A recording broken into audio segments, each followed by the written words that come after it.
বউ বউ কিন্তু একটি অদ্ভুত প্রজাতি।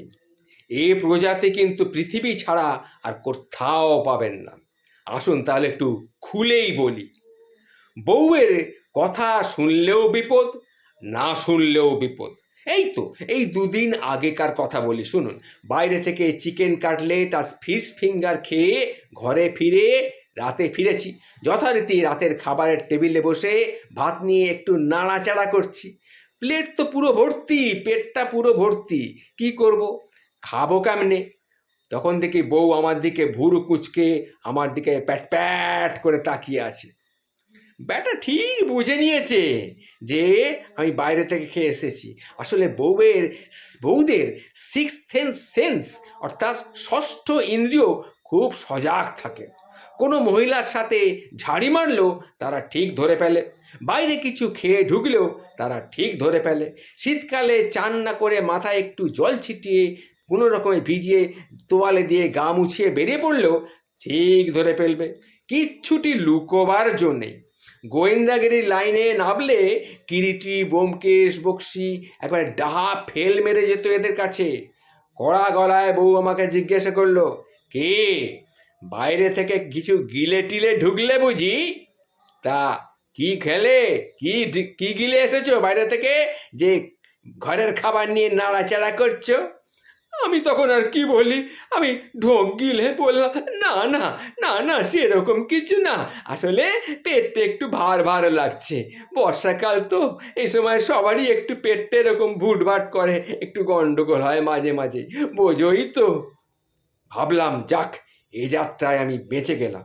ও বাবা, দেখি সরু চোখ করে গম্ভীর মুখ করে আমার দিকে আবার তাকিয়ে আছে।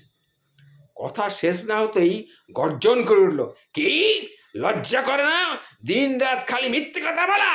জীবনে কি একটু সত্যি কথাও কোনোদিন বলতে পারবে না তুমি? একটু আগেই তোমার শার্টটা ওয়াশিং মেশিনে ঢোকাতে গিয়ে দেখি বুক পকেটে একটু আবার খাবো রেস্টুরেন্টের বিল রয়েছে। ওরে বাবা রে, কাম সারছে, এটার কথাটা আমার একদমই মনে ছিল না। কাজটা খুব কাঁচা কাজ করে ফেলেছি। দূর ছাতা, রেস্টুরেন্ট থেকে বেরোবার সময় বিলটা যদি আমি ফেলেই দিতাম কি ভালোই না হতো।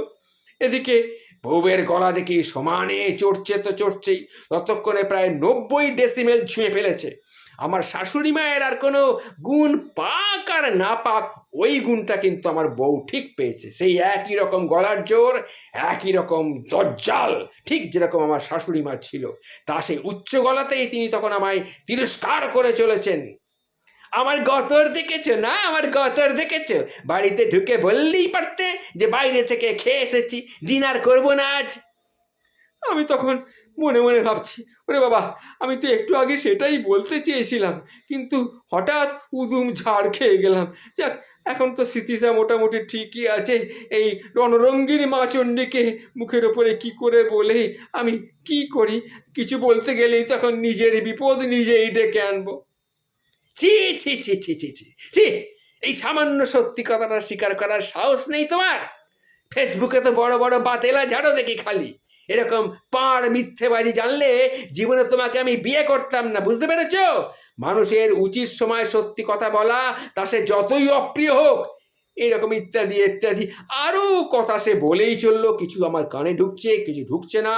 তখন আমি নাক মুলছি, কান মুলছি, মনে মনে প্রতিজ্ঞা করছি, আর যেখানেই হোক বউয়ের কাছে কখনো আর মিথ্যে কথা বলবো না, নইব নইব চ। ধর্মপুত্র যুধিষ্ঠির হয়েই আমি থাকবো। বউকে নিশ্চয়ই বুঝিয়ে ছাড়বো যে বিয়ে করে তিনি কিন্তু আর ভুল করেননি।